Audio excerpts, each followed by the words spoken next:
Hello guys, welcome to back. இன்னைக்கு இந்த வீடியோல எதை பத்தி பார்க்க போறோம்னா, ஆகஸ்ட் 15 தியேட்டர் ஃபுல்லா ரிலீஸ் ஆயிடுச்சு. சக்கப்போடு போட்டு இருக்க தங்கலான் படத்தை பத்தி தான் இந்த வீடியோல நம்ம பார்க்க போறோம்.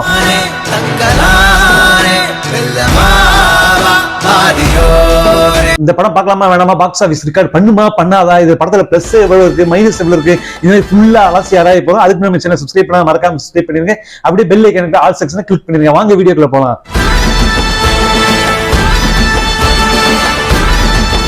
தங்கலான் விக்ரம்க்கு ஒரு மைல்கல் ஸ்டோன் அப்படின்னு சொல்றதை விட நம்ம ஜிவி பிரகாஷுக்கு மிகப்பெரிய ஒரு மைல்கல்னே சொல்லலாம். இந்த படத்துல எனக்கு ரொம்ப ரொம்ப ரொம்ப பிடிச்சது என்ன, ஜிவி பிரகாஷ் மியூசிக் தான். நம்ம ஏற்கனவே பேசிட்டு இருந்த மணி ஆடுற மாதிரி ஒரு ஆல்பம் கொடுப்பாரா மாட்டாரா அப்படின்னு பேசியிருந்தோம். அதோட பெட்டராவே கொடுத்திருக்காரு. கிட்டத்தட்ட எஃபெக்ட் போட்டுருக்காரு. அந்த எஃபெக்ட் வந்து சூப்பரா பிரதிபலிச்சிருக்கு நம்ம ஸ்கிரீன்ல. கமல்ஹாசனுக்கு அப்புறம் யார் அந்த இடத்த கரெக்டா ஃபுல் பண்ணுவா, சூப்பரா ஆக்ட் பண்ணுவா அப்படின்னு நம்ம பேசிட்டு இருந்தது விக்ரம் எடுத்து வச்சோம். அந்த விக்ரம் கரெக்டா 100% சூட்டபிள் ஆவாரு அப்படின்னு சொல்லி நிரூபிச்சிருக்காரு இந்த படத்துல. என்ன நடிப்பு மனுஷன், கிட்டத்தட்ட கெட்டப் சேஞ்ச் பண்ணாலுமே அவர் நடிப்பு வந்து மாறல. ஏற்கனவே இந்தியன் டூல பார்த்திருப்போம், கமல்ஹாசன் தேவையில்லாத கெட்டப் எல்லாம் போட்டு அவர் நடிப்பை மூஞ்சில தெரியாத அளவுக்கு ரொம்ப கொடுமைப்படுத்தி கெடுத்து வச்சிருந்தாங்க. அந்த மாதிரி எந்த ஒரு ஃபால்ட்டும் பண்ணல. கிட்டத்தட்ட தங்கலான் படத்துல விக்ரம் கேரக்டராவும் நடிச்சிருக்காரு, அதே நடிச்சிருக்காரு, அந்த கேரக்டராவே உயிர் வாழ்ந்திருக்காருன்னு சொல்லலாம். உங்க உபகாரம் நாடி இந்த கிராமத்துக்கு விஜயம் பண்ணிருக்காரு. அதுக்கப்புறம் பிளஸ் பாயிண்ட் என்னன்னா, ஸ்கிரீன் பிளே படத்துல வேற லெவல் இருக்குங்க. கிட்டத்தட்ட தியேட்டர் எக்ஸ்பீரியன்ஸ் பண்ணி பாருங்க. ஒரு தடவை நீங்க தியேட்டர்ல போய் உட்கார்ந்து அந்த படத்தை இந்த காடு ஆதிவாசி மாதிரி அழகா காமிச்சிருப்பாங்க. நம்மளே அதோட சேர்ந்து வாழ்ற மாதிரி ஃபீல் ஆகும். அந்த மாதிரி ஒரு ஸ்கிரீன் பிளே சூப்பரா இருந்திருக்கு. இந்த படத்துல வர மலைவியாமன் பார்த்து நாயர் பசுபதி என்ன மனுஷன், கிட்டத்தட்ட யதார்த்த நடிப்பில் நம்ம புலின்னு சொல்லி நம்ம விஜய் சேதுபதி எல்லாத்துமே தெரியும். விஜய் சேதுபதி முழிங்கிறவர் போல எந்த கேரக்டர் கொடுத்தாலும் இப்படிங்கிறவர்கள் அசால் நடிச்சுட்டு போயிட்டு இருக்கப்ப நம்ம பசுபதி சூப்பரா நடிச்சிருக்காரு. பசுபதிக்கான இந்த படத்தை பார்க்கலாம். அது மட்டும் இல்லாம இந்த படத்துல வர ஒவ்வொரு கேரக்டரும் அவங்களோட வேலை சூப்பரா செஞ்சிருக்காங்க. ரஞ்சித் பயங்கரமா வேலை வாங்கியிருக்காரு. ரஞ்சித்தை பத்தி நம்ம எல்லாத்துக்குமே தெரியும். அவர் படைப்புல வந்து ஒரு பிரமிப்பு இருக்குன்னு எதிர்பார்க்க மாட்டாரு. கிட்டத்தட்ட அவர் மனசுல இருக்க வலியை பூரா எடுத்து மக்களுக்கு சொல்லணும், அந்த அளவுக்கு தத்ரூபமா இருக்குன்னு சொல்லி இதுல உறுதியா இருப்பார் ரஞ்சித். அதே மாதிரி தத்ரூபமா வந்திருக்கு இந்த படம்.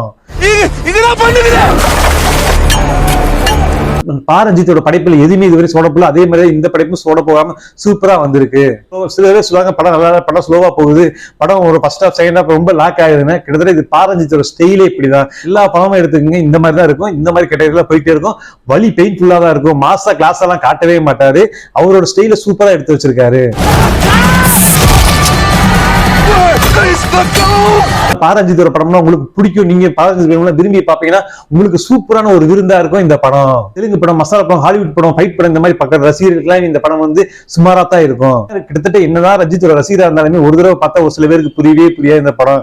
டீ கோடிங் பண்ணாதான் புரியும். அந்த அளவுக்கு ஆழமான கருத்துக்கள் நிறைய வச்சிருப்பாரு ரஞ்சித்.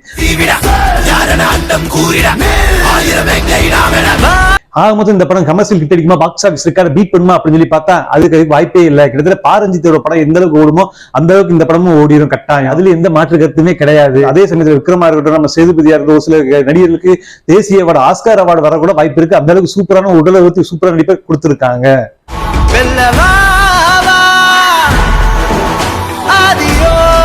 அது மட்டும் இந்த படத்து மூலமா ஜிவி பிரகாஷ் மிகப்பெரிய அங்கீகாரம் கிடைக்கிறதுக்கு வாய்ப்பு இருக்கு. நீங்க மசாலா படத்தை விரும்புறவா இருந்தீங்கன்னா இந்த படத்தை ஒரு டைம் வாட்ச் பண்ணலாம், அவ்வளவுதான், சுமார் தான். நீ வந்து ரஞ்சித்தோட படம், மன்னிசெல்வத்தோட படம், இந்த மாதிரி படங்களை ரசித்து பாக்குறேன் இந்த படத்தை கட்டாயம் பாருங்க. உங்களுக்கு ஒரு சூப்பரான விருந்தா இருக்கும். அது 2-3 டைம் பார்க்கலாம். அந்த அளவுக்கு சூப்பரான ஒரு படம் தான் இந்த படம். என்னதான் இந்த படத்தை ஓடிடி ரிலீஸ் ஆகி மொபைல பாக்குறதோட தியேட்டர்ல பாக்குறது உங்களுக்கு சூப்பரான எக்ஸ்பீரியன்ஸா இருக்கும். ஷோ மிஸ் பண்ணிடாம தியேட்டர்ல போய் பாருங்க. மறக்காம சர்ப்ரைஸ் பண்ணுங்க. தேங்க்யூ.